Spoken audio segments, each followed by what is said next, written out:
ये आदम गोल्डवी साहब का लाइन है कि तेरी फाइलों में गांव का मौसम गुलाबी है, तेरे वायदे झूठे हैं और दावा किताबी है। आप लोग पिछड़े हैं, जो लोग शोषित हैं, जो हजारों साल से सताए गए, जिन्हें पढ़ने का मौका नहीं मिला, बोलने का मौका नहीं मिला, यहाँ तक कि उनको बराबर बैठने का अधिकार नहीं। हमारे साथ आज यहाँ पर महेंद्र यादव जी हैं, जो कि छात्र सभा के जिला अध्यक्ष हैं। हमसे बात करते हैं बेरोजगारी के बारे में, युवाओं के बारे में और मिलने वाले उनको आरक्षण के बारे में। आज जैसे बीपी मंडल जी की जयंती है और देश में जातिगत जनगणना की मांग उठ रही है और कुछ मामले भी ऐसे आ रहे हैं जो छात्र भर्ती जिसमें पिछड़ों को पूरा आरक्षण नहीं दिया गया है, उसके बारे में आपका क्या कहना है? देखिए, आप सोचिए कि आज आज़ादी के 70 साल हो गए, लेकिन किसी भी विश्वविद्यालय और महाविद्यालय में, किसी भी केंद्रीय विश्वविद्यालय में जब पिछड़े समाज का कोई एसोसिएट प्रोफेसर और प्रोफेसर नहीं होगा, दलित समाज का कोई प्रोफेसर नहीं होगा, कोई कुलपति नहीं होगा, कोई प्राक्टर नहीं होगा, कोई प्रशासनिक अधिकारी में नहीं होगा, तो ये बात जरूर उठेगी, ये आवाज़ बुलंद होगी। तभी बीपी मंडल जैसे विचारों की हमें जरूरत होती है, क्योंकि बीपी मंडल एक ऐसे मसीहा है पिछड़े समाज के, जिनके नेतृत्व में जिस आयोग का गठन हुआ, उस आयोग ने अपनी 40 सिफारिशें प्रस्तुत की थी मोरारजी देसाई की सरकार ने। लेकिन मोरारजी देसाई की सरकार जो गिर गई 80 में, 80 के बाद कांग्रेस की सरकार आ गई और कांग्रेस की सरकार ने उस सिफारिशों को ठंडे बस्ते में डाल दिया, क्योंकि कांग्रेस और भाजपा में अंतर नहीं है। कांग्रेस भी पिछड़ा विरोधी है, दलित विरोधी है, और आज भारतीय जनता पार्टी भी पिछड़ों और दलितों की 27% आरक्षण का प्रावधान अभी भी है हमारे संविधान में, क्या उससे ज्यादा की मांग हो रही है? तेरी फाइलों पे गांव के मौसम गुलाबी है, ये आदम गोल्डवी साहब का लाइन है कि तेरी फाइलों में गांव का मौसम गुलाबी है, तेरे वायदे झूठे हैं और दावा किताबी है। आप कागज पे 27% दे दोगे तो जो गांव और गुर्बत में रहने वाले लोग हैं उन्हें अधिकार मिल जाएगा।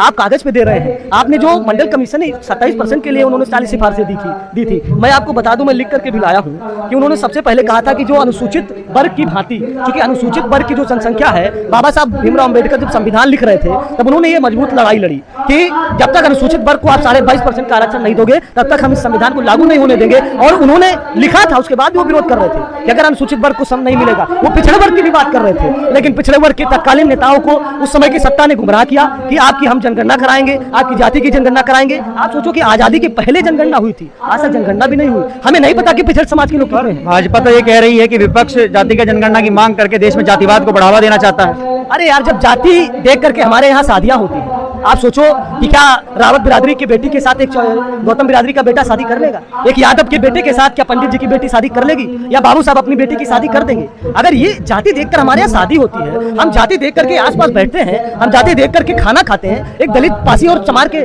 बिरादरी के घर में क्या पंडित जी खाना खा लेंगे? अगर वो खाना खा लेंगे तो हमारे अक्षर की बात नहीं करेंगे। आप जातिवाद को खत्म कर दीजिए, हमारे अक्षर की बात निश्चित तौर पर नहीं करेंगे। कुछ मेरे मित्र ऐसे हैं जो आरक्षण के विरोधी है, आरक्षण की खिलाफत करते हैं। जानकारी नहीं है, उनकी समझ कम है, उनकी गलती नहीं है, लेकिन उनकी समझ कम है। क्योंकि जो आरक्षण है वो प्रतिनिधित्व का सवाल है, ये कोई रोजगार दिलाओ गारंटी योजना थोड़ी है, ये प्रतिनिधित्व का सवाल है। ये जब संविधान बना तो उसमें सुनिश्चित किया गया कि जो लोग पिछड़े हैं, जो लोग शोषित हैं, जो हजारों साल से सताए गए, जिन्हें पढ़ने का मौका नहीं मिला, बोलने का मौका नहीं मिला, यहाँ तक कि उनको बराबर बैठने का अधिकार नहीं था, अगर वो लोग समाज की मुख्य धारा में नहीं जुड़ेंगे, उनको समता, संपन्नता, बंधुत्व और न्याय नहीं मिलेगा, तो ये संविधान की जो मूल भावना है वो लागू नहीं हो पाएगी। अच्छा, क्या आपकी सरकार, समाजवादी की सरकार आने के बाद इसको लेकर कुछ काम किया जाएगा? देखिए, हमारे नेता माननीय अखिलेश यादव जी लगातार काम कर रहे हैं। आप समाजवादी सरकार को उठा करके देख लीजिए, हमने 18 लाख लैपटॉप दिया, हमने जाति तो नहीं देखी, हमने सभी वर्ग के लोगों को लैपटॉप दे दिया, हमने जो समाजवादी पेंशन दे दी 55 लाख महिलाओं को, हमने जाति की तो बात नहीं। तो भाजपा सरकार भी जो राशन दे रही है, उनका कहना ये है 50 रुपए का राशन और 150 का बैग दे रहे हैं। आप जनता को गुमराह करना चाहते हैं। आप हमको राशन मत दीजिए, लेकिन हमारा जो अनाज है, जो किसान पैदा करता है, उसका मूल्य तो दे दीजिए। आपका प्रदेश के युवाओं के बारे में क्या कहना है जो सड़कों पर इस समय बेरोजगार घूम रहा है? आप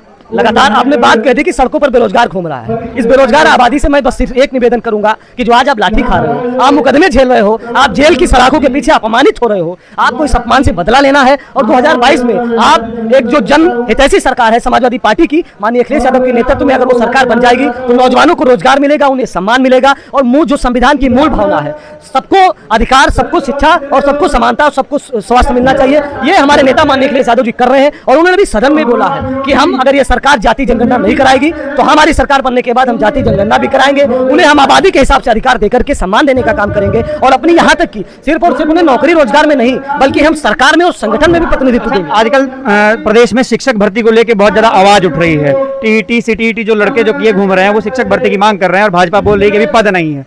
तो क्या आपकी सरकार आने पे आप उन लोगों के लिए कुछ करेंगे? आप सोचिए कि आप विद्यालयों के सर्वे करा लीजिए, सरकार के पास तमाम संस्थाएं हैं। हमें लगता है कि कोई भी सरकारी विद्यालय में जो पढ़ता होगा उसे जानकारी है कि शिक्षकों की कमी है। हम लोग जिस विद्यालय से पढ़े, राजकीय इंटर कॉलेज है, उसमें भी आज शिक्षकों की कमी है, लोगों का एडमिशन नहीं हो पा रहा है। इस समय हम सिफारिश कर रहे हैं फोन करके प्रिंसिपल साहब से, तो रोना रो रहे हैं कि हमारे पास शिक्षक नहीं है, हमारे पास कमरे नहीं, हम कैसे एडमिशन। आपकी सरकार इसको लेके क्या करेगी शिक्षक भर्ती के लिए? हमारी सरकार ने शिक्षक भर्ती किया भी था, हम लोगों ने तो ये हुआ कि शिक्षक भर्ती अचानक से नहीं हो सकती, उसकी तमाम प्रक्रियाएं हैं। तो जो हमारे यहाँ शिक्षक पढ़ा रहे थे उन लोगों को हमारे राष्ट्रीय अध्यक्ष ने सहायक अध्यापक भी बनाने का काम किया था, लेकिन ये सरकार आई, इन्होंने कानूनी पेच में फंसा करके उलझा दिया उन शिक्षकों को। आज सड़कों पर बेचारे वो भी डंडा खा रहे हैं, बेरोजगार वो भी घूम रहे हैं। लेकिन हम सबको सम्मान देना जानते हैं, सबको अधिकार देना जानते हैं, और हमारे नेता आदरणीय अखिलेश यादव जी ने सदन से लेकर के सड़क तक सबकी लड़ाई लड़ी है। हमारी सरकार बनेगी तो किसानों, नौजवानों का, दलितों, पिछड़ों का उनका हक मिलेगा, उन्हें सम्मान मिलेगा।